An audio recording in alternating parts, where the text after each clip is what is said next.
கர்த்தருக்கு பிரியமானவர்களே, பரமபிதாவானவர் அருளி செய்த 10 கட்டளைகளையும் அதன் விளக்கத்தையும் பரமபிதாவின் கிருபையால் உங்கள் இதயவாசலுக்கு மிக பணிவன்புடன் அனுப்புகிறேன்.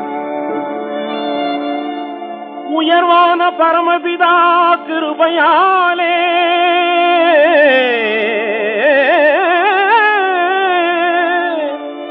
உருவான கற்பனையின் மகிமையாலே அறிவுடைய மனிதகுலம் இனிது வாழ அளந்து சொன்ன பொன்மொழிகள் கேட்கவாரி.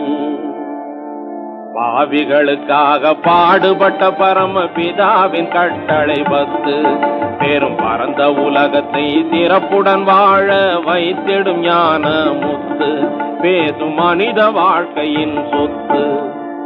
முதற்கட்டளை, என்னையன்றி உனக்கு வேறு தேவர்களை உண்டாக்க வேண்டாம். பல வழி செல்லும் மனிதரை ஒரு நிலைப்படுத்தவே நல் வழி சொன்னார். மனித இன வழி ஒன்றே, இறைவன் ஒன்றே என்றவர் மார்க்கம் சொன்னார் என்று மார்க்கம் சொன்னார்.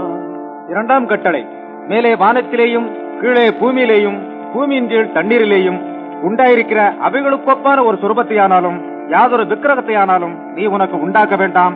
நீ அவைகளை நமஸ்கரிக்கவும் சேவிக்கவும் வேண்டாம். வெளுத்ததெல்லாம் பசும் பாலனை எண்ணும் பழக்கத்தில் மூழ்கி விடாதே. கையில் விளக்கிருந்தும் கிணற்றில் விழுந்தவன் கதை போல் ஆழ்ந்திட நீ துணியாதே என்று மார்க்கம் சொன்னார். மூன்றாம் கட்டளை, உன் தேவனாகிய கர்த்தருடைய நாமத்தை வீணிலே வழங்காதிருப்பாயாக. தேவனை வழிபடும் முறைகளை மறந்து அலைந்தவர் உலகத்தில் பலருண்டு. இது தெரிந்து நடக்காமல் தேவன் நாமத்தை ஜெபிப்பதினால் என்ன பலனுண்டு? சிந்தனை செய்திடு இன்று, இதுவே மனிதனின் தொண்டு என்று மார்க்கம் சொன்னார். நான்காம் கட்டளை, ஓய்வு நாளை பரிசுத்தமாய் ஆதரிக்க நினைப்பாயாக. உழைப்புக்கு 6 நாட்களை ஒதுக்கி ஓய்வுகள் மறுநாள் வேளையிலே மனக்களிப்புடன் பரிசுத்த நிலையுடன் தேவனை வழிபடி ஞாயிற்று கிழமையிலே நலம் பெறுவாய் உன் வாழ்க்கையிலே, நலம் பெறுவாய் உன் வாழ்க்கையிலே என்று மார்க்கம் சொன்னார். ஐந்தாவது கட்டளை, உன் தேவனாகிய கர்த்தர் உனக்கு கொடுக்கிற தேசத்திலே உன் நாட்கள் நீடித்திருப்பதற்கு உன் தகப்பனையும் உன் தாயையும் கனம் பண்ணுவாயாக. உண்மையில் அன்னை தந்தையை சொந்த கண்போல் காப்பது அறிவுடைமை, மேலும் அன்பாயிருப்பது ஒரு கடமை என்று அன்பாக கூறும் கர்த்தாவின் வார்த்தையை அறிந்து நடந்தாலே நன்மை தரும் அனுபவ வாழ்க்கையின் உண்மை என்று மார்க்கம் சொன்னார். ஞான மார்க்கம் சொன்னார்.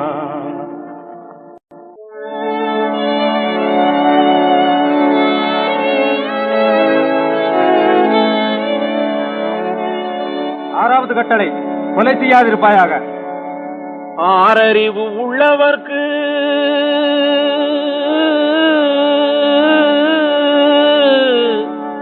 மன ஆத்திரமே பொல்லாது. தேவ வாக்கியத்தை படிப்பவர்க்கு தீய கொலை கூடாது. இழிதொழிலாம் கொலை தொழிலை செய்வதினாலே வாழ்வில் இனிப்பும் கசப்பும் இரண்டுமின்றி போகும் தன்னாலே. இதை எண்ணி பார்த்து உண்மை வழி காண்பதினாலே நன்மை இருக்குது பார் உலகத்திலே நீதி முன்னாலே என்று மார்க்கம் சொன்னார். ஞான மார்க்கம் சொன்னார். ஏழாவது கட்டளை, விபச்சாரம் செய்யாதிருப்பாயாக. விபச்சாரம் பெருங்குற்றம் மறக்க கூடாது.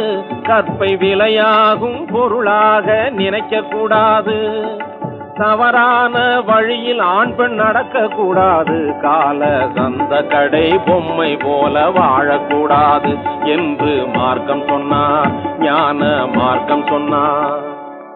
எட்டாவது கட்டளை, களவு செய்யாதிருப்பாயாக.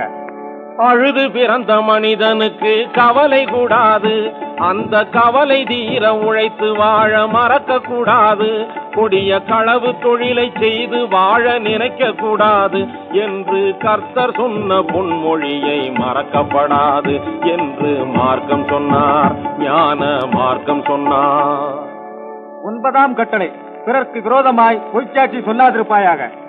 மனசாட்சி ஒரு பக்கம் இருந்திடும் போது அதற்கு மாறாக பொய் சாட்சி சொல்லக்கூடாது. கனி இருக்க காய்க வரும் பழக்கம் கூடாது, பிறர்க்கு கவலையாகும் கோணல் வழியில் நடக்கக்கூடாது என்று மார்க்கம் சொன்னார், ஞான மார்க்கம் சொன்னார். 10வது கட்டளை, பிறனுடைய வீட்டை இச்சியாதிருப்பாயாக. மனிதன் பிறந்து அழிந்ததெல்லாம் ஆசையினாலே,